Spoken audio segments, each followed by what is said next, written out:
your calculators out, guys. We're going mathing. Hello everyone, Paul Bricksake here, and today's episode of LEGO Academy will be all about LEGO math. That dreaded, stupid number system you need to know if you want to start doing mocks, because otherwise your bricks won't line up. Because as soon as you start moving away from using the humble 2x4 brick and start using snots and slopes and wedge plates and all these different pieces, you're going to need to learn the LEGO math numbers. So let's start with the single brick. Knowing how tall and wide a single brick is, or rather how tall and wide the stud is in plates, is the most important LEGO math you need to know, particularly as you're starting to create your own builds. So a single brick is 3 plates tall and 2.5 plates wide. So knowing that, if we go 2 studs wide, it is the equivalent of 5 plates. 3 studs is 7.5 plates, 4 studs is 10 plates, and 6 studs is 15 plates. Did you also notice that odd numbers of studs always had that pesky half a plate? There are more advanced techniques you can build to use that gap to your advantage as part of your building technique, but I would say if you're just starting to mock and are experimenting with combining plates and bricks of different angles, do yourself a favor and make it an even number to start out with, until you get the hang of it and you get a hang of how to use that half plate to your advantage. But you know, obviously you don't have to use just plates, because we know that 1 brick is 3 plates, so you could make it up with a combination of plates and bricks, provided it's still the right math, and that is crucial, particularly if you're trying to do like wall detail and have like random lines running through it, or like creatures, you want to add them stripes. Knowing what that math is how you get those stripes in but have it be stable. If you are wanting to recreate characters or creatures, there are heaps of resources online where you can print out plate and brick sized tables that, as you find shapes and angles that you think will work, you can start to lay them out and see if they'll mathematically work. And then start to work out what size pieces you need to use to join the elements together. You can even trace the dimensions of the table onto tracing paper and then place it over the top of an image of the creature or animal you want to build at the scale you want and map it out that way. Now, as you start to move away from standard plates and bricks, you are going to have some royal fun with geometry as you start moving towards wedge plates and slopes, which you need to master if you want to give your mocks like organic shapes and getting away from the boxy feel that is the 2x4. Now, knowing the angle size will help you figure out what combination you need to create whatever look you need for your mock. When working with wedge plates and slopes, we are looking at degrees. Generally speaking, 0 degrees to 90 degrees. Annoyingly, there is not a lot of consistency with the naming conventions for LEGO pieces with angles. Slopes have the angle in the name, wedge plates do not. So I've tried to group them as accurate as I can for you guys. Now, starting with wedge plates, the angle that has the most variety of elements is the 45-degree angle. And that makes sense because it's the most LEGO friendly angle, because obviously 45 is half of 90, so it's the most compatible. So it makes sense that there would be the most elements there. Going from 45 degrees to 27 degrees, we can already see the drop in element types, only getting about 5 for this angle. Dropping down to 19 degrees, we only get 4 elements. Now we'll say obviously we're only looking at the left side. There is obviously a right side, but in terms of element sizes, we only have 4 options. And then the last 2 lot of wedge plate angles, we get the orange ones, which are 10 degrees, and the red ones, which are 14 degrees. Currently, we only have 2 types of elements for each angle. That being said, the angle is pretty close that you could probably use them together without noticing the slight change in angle. But as we can see here, even a small difference does create a slightly sharper angle.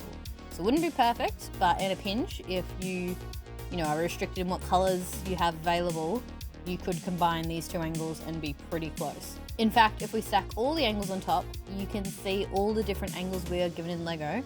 And it's good, we've got quite a wide range. But interestingly, when we look at all the slope angles we get, it seems like we have more options than we are given for the wedge plates. So again, the angle of slope we have the most options for is 45 degrees, because it is obviously the most compatible angle for LEGO. These aren't even all of the different types of elements available at 45 degrees. There are actually more, but that gives you a pretty good idea of how many options you're going to have at this angle.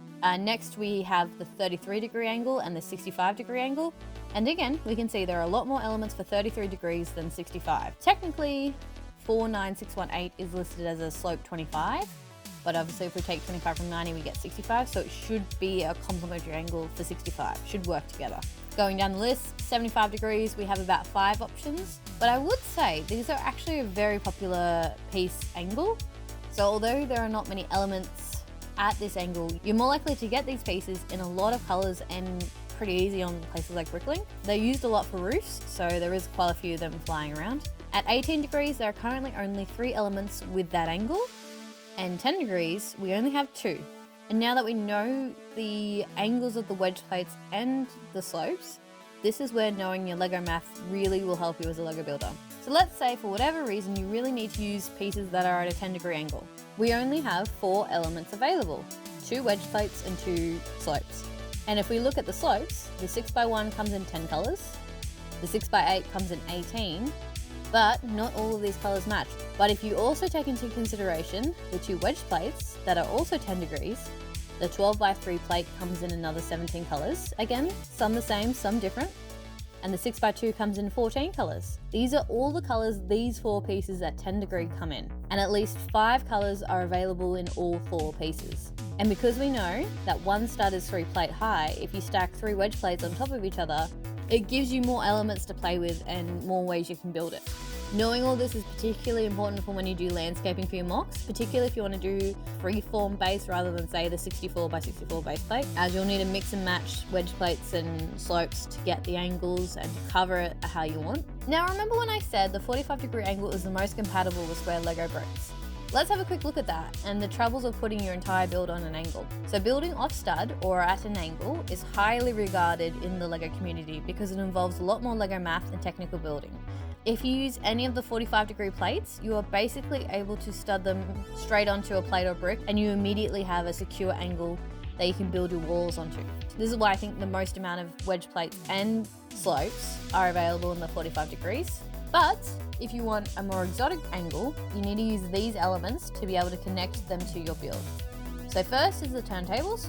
We have a 2x2 and a 4x4 size turntable. Now obviously the 2x2 can be hidden easier in your mock. There are less colours available, but it's majority of the time it's going to be completely hidden. But the 4x4 can be connected by a lot more visible pieces, like a 4x4 round brick that's got Technicolors on it, for example, or a plate or whatever, and can be part of your structure if you want. So it's really just a taste thing there. And you can see both these used a lot in modular series to get the walls on fun angles next to jumper plates. So because of that pesky half plate difference between odd number studs and even number studs, depending on the size of your wall, you may need to use a jumper plate to be able to connect it to your base, because it's never going to exactly match up with a stud because of that half plate discrepancy. Combined with the jumper plates, you're probably going to have to use brackets as well. Because they are on hinges, they can match any angle you put the wall at and will help with locking into your foundation walls, like your straight walls.